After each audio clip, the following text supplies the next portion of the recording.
Assalamualaikum warahmatullahi wabarakatuh.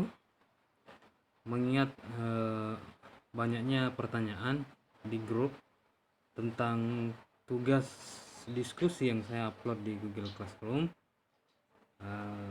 banyak yang bertanya, katanya kebingungan menjawab pertanyaan di Google di Classroom yang saya upload di tugas kelas pada topik diskusi. Bagaimana caranya menjawab?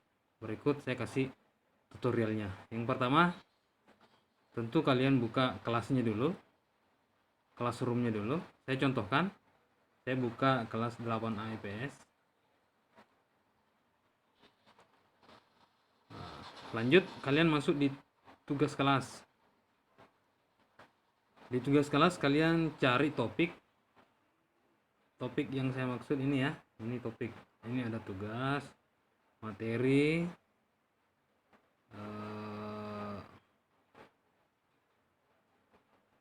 ulangan, kuis, dan diskusi. Itu topik.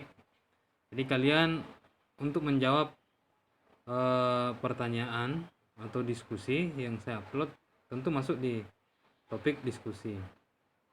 Saya contohkan masuk di topik diskusi.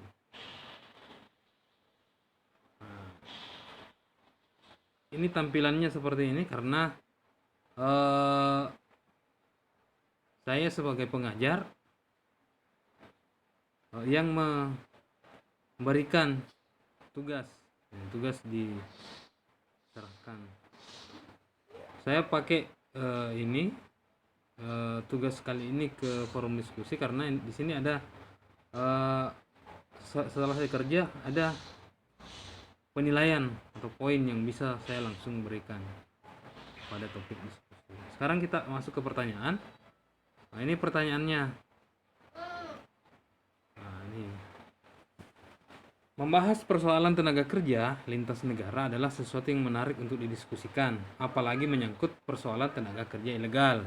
Tidak sedikit masyarakat kita menjadi tenaga kerja ilegal di luar negeri, khususnya di negara ASEAN, misalnya di Malaysia atau Brunei Darussalam. Nah, sekarang ini sudah masuk pertanyaan. Tadi yang paragraf di atas ini pengantar saja. Yang intinya itu adalah ini pertanyaan. Pertanyaannya dua. Yang pertama,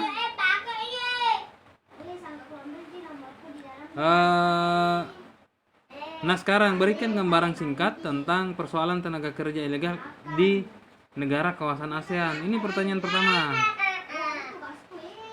Berikan gambaran singkat tentang persoalan tenaga kerja ilegal di negara kawasan ASEAN. Itu pertanyaan pertama. Kemudian pertanyaan kedua, kemudian kemukakan pendapat kalian bagaimana ASEAN seharusnya menjalin kerjasama untuk mengatasi persoalan tenaga kerja ilegal.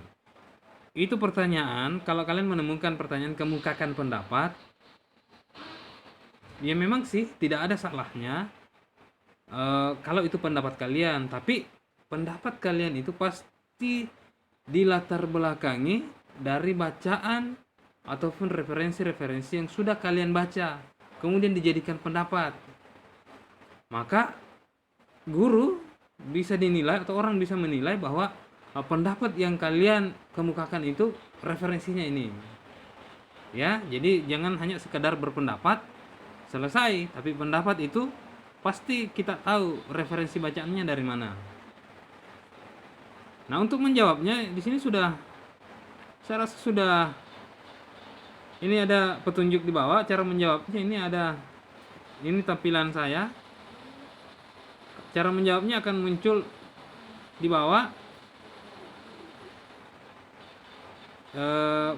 jawaban. Kalau saya ini karena pengajar, di bawah akan muncul tambahkan komentar kelas kalau saya ingin menambahkan komentar untuk berdiskusi misalnya. Saya masuk di sini. Saya menambahkan lagi beberapa pertanyaan atau menanggapi jawaban dari anak-anakku sekalian. Karena ini, ingat, ini adalah topik diskusi. Jadi setelah menjawab pertanyaan ini juga yang perlu diperhatikan. Setelah menjawab pertanyaan di atas, ini Kalian tinggal menunggu jawaban teman. Jawaban teman yang masuk kalian bisa tanggapi. Setuju kah? Atau tidak setuju? Kalau tidak setuju pasti ada alasan lain. Ada jawaban kalian kenapa tidak setuju.